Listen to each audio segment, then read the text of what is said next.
Hello, and welcome to the Dynamic Properties tutorial. In business processes, custom properties are often essential for entities like products, categories, orders, and more. Virto Commerce simplifies this by providing a unified dynamic properties feature, enabling the addition of custom properties without the need for extensive development. Let's see how it works for the catalog module. On a category details blade, there is a widget named Properties. Clicking on it will take you to a dedicated blade where you can see the properties already created for this category. Here you can see two types of them: category properties and product properties. Category properties are related to the category itself. You can tag the category with some properties that might be useful for designing the customer experience on the front end, or for some integration scenarios. Product properties are applied to the products within the category.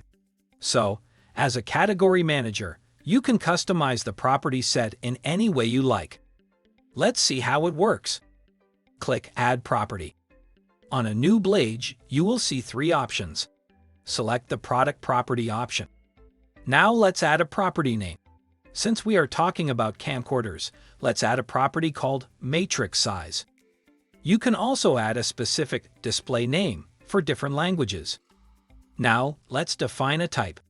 Let's make it dictionary. The value type would be short text. Click Save. The new property appears in the system. It is also automatically available in the API, so no development is needed to use this property. Let's add some values to the associated dictionary. Now all products that are in this category or in the nested categories will have this new property. If you don't want products in nested categories to inherit this property, you can add this property to the exception list. Let's see how this property is used. We go to the product in the nested category, then to the Properties widget, and here we see the Matrix Size property.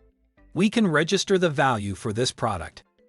The same type of dynamic property functionality is now used in many other modules of Virto Commerce. It is also easy to add this functionality to any custom module created by developers in a custom solution based on Virto. Thank you for watching. If you still have questions and want to learn more about Virto solutions, feel free to contact us to request a personal demo.